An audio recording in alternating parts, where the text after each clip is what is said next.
नमस्कार, मैं हूं अंकुर और आप देख रहे हैं सत्यहिंदी.com। आइए एक नजर डालते हैं अब तक की सुर्खियों पर। उदयपुर में दर्जी कन्हैयालाल की निर्मम हत्या की जांच में खुलासा हुआ है कि आरोपी रियाज अटारी की बाइक का रजिस्ट्रेशन नंबर मुंबई आतंकी हमले से जुड़ा था। ऐसा मीडिया रिपोर्टों में सूत्रों के हवाले से दावा किया गया है। मुंबई हमले की तारीख से जुड़े बाइक नंबर के पीछे आरोपियों की मंशा की और जाँच की जाएगी। एक रिपोर्ट के अनुसार हत्या के आरोपी रियाज ने अपनी बाइक का नंबर RJ27AS 2611 को पाने के लिए 5,000 रुपये अधिक चुकाया था। इकोनॉमिक टाइम्स की एक रिपोर्ट में सूत्रों के हवाले से कहा गया है कि आरोपी ने 2611 नंबर 26 नवंबर 2011 को मुंबई में हुए आतंकी हमले को याद करने के लिए खरीदा था। पुलिस टीम बाइक की खरीद और आरोपी ने विशेष नंबर कैसे लिया इसके बारे में और जानकारी जुटा रही है। पुलिस के अनुसार 29 जून को कन्हैयालाल की उसकी दुकान में हत्या के बाद आरोपी इसी बाइक पर भागे थे, लेकिन बाद में उदयपुर के पड़ोसी जिले राजसमंद के भीमा कस्बे में गिरफ्तार कर लिए गए। ऑल्ट न्यूज के सह संस्थापक मोहम्मद जुबैर की याचिका पर आज दिल्ली हाईकोर्ट में सुनवाई हुई। हाईकोर्ट ने इस मामले में दिल्ली पुलिस को नोटिस जारी किया है और 2 हफ्तों के अंदर जवाब मांगा है। जुबैर ने ट्रायल कोर्ट द्वारा दी गई उनकी 4 दिन की पुलिस हिरासत को हाईकोर्ट में चुनौती दी थी। बता दें, उन्हें इस सप्ताह की शुरुआत में दिल्ली पुलिस ने 2018 में किए गए एक ट्वीट पर धार्मिक भावनाओं को आहत करने और दुश्मनी को बढ़ावा देने के आरोप में गिरफ्तार किया था। जस्टिस संजीव नरूला ने इसके साथ ही कहा कि रिमांड आदेश 4 दिनों की अवधि के लिए था, जो कल समाप्त हो रहा है और उनको 2 जुलाई को संबंधित अदालत के समक्ष पेश किया जाएगा। सुनवाई के दौरान न्यायाधीश ने मौखिक रूप से टिप्पणी की कि इस फैसले की शेल्फ लाइफ बहुत सीमित और कम है, क्योंकि रिमांड शनिवार यानी 2 जुलाई को खत्म हो जाएगी। इस मामले की अगली सुनवाई 27 जुलाई को होगी। महाराष्ट्र के पूर्व मुख्यमंत्री और डिप्टी सीएम बनाए गए देवेंद्र फडणवीस की नाराजगी की खबरें जोर पकड़ रही हैं। रिपोर्ट्स के मुताबिक महाराष्ट्र में सत्ता में बीजेपी की वापसी का जश्न मनाने के लिए राज्य भाजपा मुख्यालय में आयोजित समारोह से फडणवीस गायब रहे। ये पूछे जाने पर कि क्या फडणवीस शुक्रवार से हैदराबाद में होने वाली पार्टी की राष्ट्रीय कार्यकारिणी की बैठक में शामिल होंगे, भाजपा के एक पदाधिकारी ने कहा, उन्होंने हमारे राष्ट्रीय नेतृत्व से बात की है और उन्हें यहाँ की स्थिति से अवगत कराया है। वो हैदराबाद की बैठक में शामिल नहीं होंगे क्योंकि विधानसभा के सत्र में भी उपस्थित होना है। बता दें, ऐलान किया गया था कि एकनाथ शिंदे मुख्यमंत्री होंगे, लेकिन इसके साथ ही फडणवीस ने कहा था कि वो सरकार में शामिल नहीं होंगे और बाहर से ही उनका समर्थन रहेगा।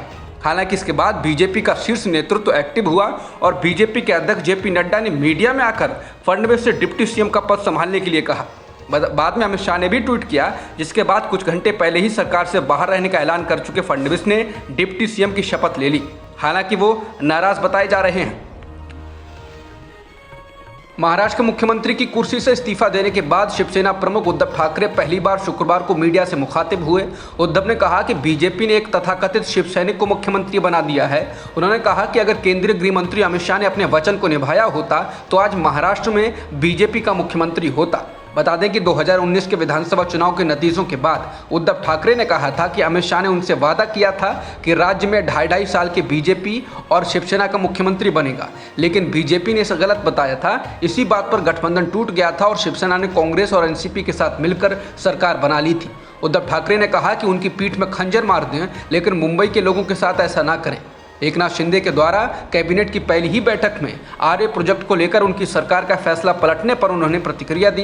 पूर्व मुख्यमंत्री ने कहा कि वो सरकार से अनुरोध करते हैं कि वो आर्य में कार शेड का प्रोजेक्ट ना बनाएं, इससे पर्यावरण पर असर होगा। बता दें कि आर्य में कार शेड बनाए जाने का कई पर्यावरणविदों ने भी विरोध किया था। शिवसेना की ओर से शुक्रवार को सुप्रीम कोर्ट में ताज़ा याचिका लगाई गई है। इसमें सुप्रीम कोर्ट से अनुरोध किया गया है कि बागी नेता एकनाथ शिंदे के समर्थक विधायकों को विधानसभा की कार्यवाही में हिस्सा लेने से रोका जाए। बता दें कि महाराष्ट्र में 2 जुलाई को विधानसभा का विशेष सत्र बुलाया गया है। इसमें स्पीकर का चुनाव किया जाएगा और एकनाथ शिंदे सरकार को विधानसभा में बहुमत भी हासिल करना है। शिवसेना ने अपनी याचिका में बागी विधायकों को बीजेपी का प्यादा बताया है। शिवसेना ने कहा ये विधायक दल बदल का संवैधानिक पाप कर रहे हैं और उन्हें विधानसभा का सदस्य बने रहने की अनुमति नहीं दी जानी चाहिए। याचिका पर सुनवाई 11 जुलाई को होगी। श्रोमणी अकाली दल ने आगामी राष्ट्रपति चुनाव में द्रौपदी मुर्मू को समर्थन देने का फैसला किया है। बीजेपी के पूर्व सहयोगी अकाली दल के प्रमुख सुखबीर सिंह बादल ने चंडीगढ़ में अकाली दल की कोर कमेटी की बैठक के बाद कहा कि कृषि कानूनों, जेल के कैद सिखों और अन्य की रिहाई के मुद्दे पर बीजेपी के साथ मतभेद के बावजूद हमने उनके उम्मीदवार का समर्थन करने का फैसला किया है। सुखबीर ने कहा कि उनकी पार्टी कभी भी कांग्रेस पार्टी द्वारा उतारे गए उम्मीदवार का समर्थन नहीं कर सकती। उन्होंने कहा कि अकाली दल ने हमेशा समाज के वंचित वर्ग के लोगों का समर्थन किया है। प्रधानमंत्री मोदी ने शुक्रवार को रूसी राष्ट्रपति व्लादिमीर पुतिन से बात की है।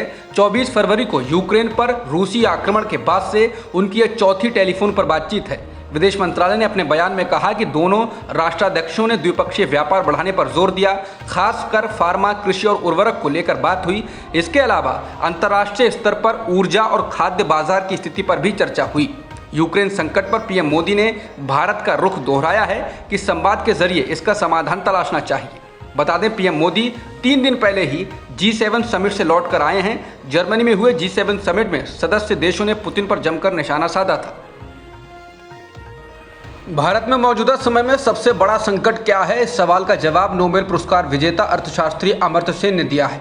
उन्होंने कार्यक्रम को संबोधित करते हुए कहा कि इस समय भारत के सामने सबसे बड़ा संकट राष्ट्र के पतन का है। उन्होंने अपने भाषण में कहा कि वो देश में असाधारण विभाजन देख रहे हैं। उन्होंने हालिया गिरफ्तारियों के तौर तरीकों पर सवाल उठाए। इसके साथ ही नफरत के माहौल और उदयपुर कांड को लेकर चिंता जताई।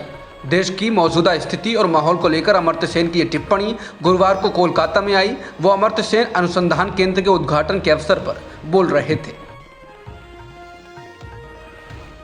नोबेल पुरस्कार विजेता अर्थशास्त्री अमर्त्य सेन ने कहा कि जिस चीज़ ने उन्हें सबसे ज़्यादा डरा दिया है वो ये है कि देश में अभी उन्होंने विभाजन देखा है। उन्होंने कहा कि यह भी असाधारण है कि औपनिवेशिक कानूनों का इस्तेमाल लोगों को सलाखों के पीछे डालने के लिए किया जा रहा है। उन्होंने कहा कि इन सबका मुकाबला करने के लिए केवल सहनशीलता पर्याप्त नहीं होगी। प्रसिद्ध अर्थशास्त्री ने कहा कि भारत में सहिष्णु होने की एक अंतर्निहित संस्कृति है, लेकिन समय की मांग है कि हिंदुओं और मुसलमानों को एक साथ काम करना चाहिए। सेन ने कहा कि भारत केवल हिंदू संस्कृति का प्रतिनिधित्व करने वाला देश नहीं है, बल्कि मुस्लिम संस्कृति भी देश के जीवंत इतिहास का हिस्सा थी। दिल्ली के उप मुख्यमंत्री मनीष सिसोदिया ने असम के मुख्यमंत्री हेमंत बिस्वा शर्मा पर जो भ्रष्टाचार के आरोप लगाए थे, उस मामले में अब शर्मा ने सिसोदिया पर मानहानि का मुकदमा किया है। शर्मा की पत्नी रिंकी भुइयां शर्मा पहले ही सिसोदिया के खिलाफ 100 करोड़ के मानहानि का मुकदमा दायर कर चुके हैं। शर्मा ने मनीष सिसोदिया के आरोपों को खारिज किया है और कहा कि बिना सबूत भ्रष्टाचार के आरोप लगाए जाने से उनकी मानहानि हुई है। सिसोदिया ने पिछले महीने ही हेमंत बिस्वा शर्मा पर भ्रष्टाचार का आरोप लगाया। केंद्रीय एजेंसी ईडी द्वारा दिल्ली के स्वास्थ्य मंत्री सत्येंद्र जैन को गिरफ्तार किए जाने के कुछ दिनों बाद उन्होंने ये आरोप लगाया। उन्होंने सवाल किया था कि बीजेपी असम के सीएम हेमंत बिस्वा शर्मा की पत्नी की कंपनी से जुड़े कथित भ्रष्टाचार पर चुप क्यों है। सिसोदिया ने तब आरोप लगाया था कि असम के मुख्यमंत्री हेमंत बिस्वा शर्मा ने अपनी पत्नी से जुड़ी एक कंपनी को कोविड पर्सनल प्रोटेक्टिव इक्विपमेंट यानी कि पीपीई किट का ठेका दिया और उसके लिए काफ़ी अधिक भुगतान किया। सुप्रीम कोर्ट ने शुक्रवार को बीजेपी नेता नूपुर शर्मा को जमकर रताल लगाई है। कोर्ट ने कहा कि नूपुर शर्मा का बयान बेहद खराब है और उन्हें इसके लिए पूरे देश से माफ़ी मांगनी चाहिए। कोर्ट ने कहा कि देश में जो कुछ हो रहा है उसके लिए नूपुर शर्मा ही अकेले और पूरी तरह जिम्मेदार हैं। कोर्ट नूपुर शर्मा की ओर से दायर उस याचिका पर सुनवाई कर रही थी जिसमें मांग की गई थी कि उनके खिलाफ देश भर में दर्ज की गई सभी एफआईआर को दिल्ली ट्रांसफ़र कर दिया जाए। याचिका में कहा गया था कि नूपुर शर्मा को धमकियां मिल रही हैं। अदालत ने कहा कि उदयपुर में दर्जी की हत्या नूपुर शर्मा की वजह से हुई। सुप्रीम कोर्ट के जस्टिस सूर्यकांत और जस्टिस जेबी पारदीवाला की वैकेशन बेंच ने यह तीखी टिप्पणियां की। नूपुर शर्मा की ओर से शीर्ष अदालत में पेश हुए सीनियर एडवोकेट मनिंदर सिंह ने कहा कि वो अपने बयान के लिए माफ़ी मांग चुके हैं। इसके बाद अदालत ने कहा कि उन्हें टीवी चैनल पर जाकर पूरे देश से माफ़ी मांगनी चाहिए।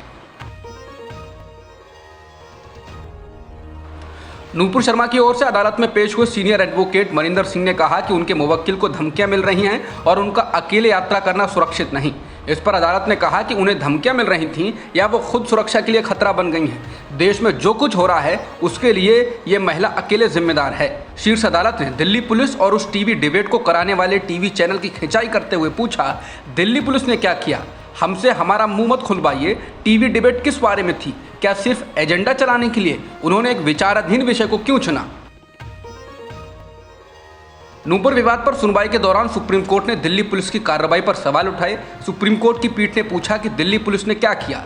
मामले में दिल्ली पुलिस की कार्रवाई पर सवाल उठाते हुए अदालत ने कहा, जब आप दूसरों के खिलाफ एफआईआर दर्ज कराते हैं तो उन्हें तुरंत गिरफ्तार कर लिया जाता है, लेकिन जब ये आपके खिलाफ होता है तो किसी ने भी आपको छूने की हिम्मत नहीं की। हालांकि सुप्रीम कोर्ट ने दूसरे मामलों का जिक्र नहीं किया, लेकिन हाल ही में ऐसी गिरफ्तारियां हुई हैं जिसके लिए पुलिस और सरकार की आलोचना की जा रही है। एक तो गिरफ्तारी ऑल्ट न्यूज़ के सह संस्थापक मोहम्मद जुबैर की है, जिन पर 4 साल पहले फिल्म के एक दृश्य को ट्वीट करने पर नफरत फैलाने का आरोप लगा।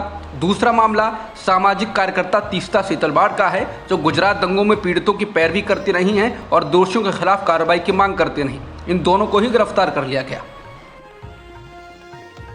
नूपुर को लेकर सुनवाई के दौरान सुप्रीम कोर्ट ने कड़ा रुख जारी करते हुए कहा कि क्या हुआ अगर वो किसी राजनीतिक दल की प्रवक्ता हैं। उन्हें लगता है कि उनके पास सत्ता की ताकत है और वो देश और कानून का सम्मान किए बिना कोई भी बयान दे सकती हैं। अदालत ने कहा कि इससे उनके अहंकारी चरित्र का पता चलता है। अदालत ने कहा कि नूपुर शर्मा ने उनके बयान पर विवाद होने के बहुत देर बाद माफ़ी मांगी, और वो भी इस शर्त के साथ कि यदि किसी की भावनाओं को ठेस पहुंची है तो वो माफ़ी मांगती हैं। अदालत ने कहा कि किसी राष्ट्रीय राजनीतिक दल के प्रवक्ता होने की वजह से किसी को ये लाइसेंस नहीं मिल जाता है कि वो इस तरह की बातें कहें। अदालत ने कहा कि नूपुर शर्मा ने इस मामले में निचली अदालतों का दरवाज़ा क्यों नहीं खटखटाया। इस याचिका में उनके अहंकार की बू आती है और देश के मजिस्ट्रेट उन्हें बहुत छोटे लगते हैं। अब तक की खबरों में इतना ही। बाकी खबरों के लिए बने रहिए सत्यहिंदी.com के साथ।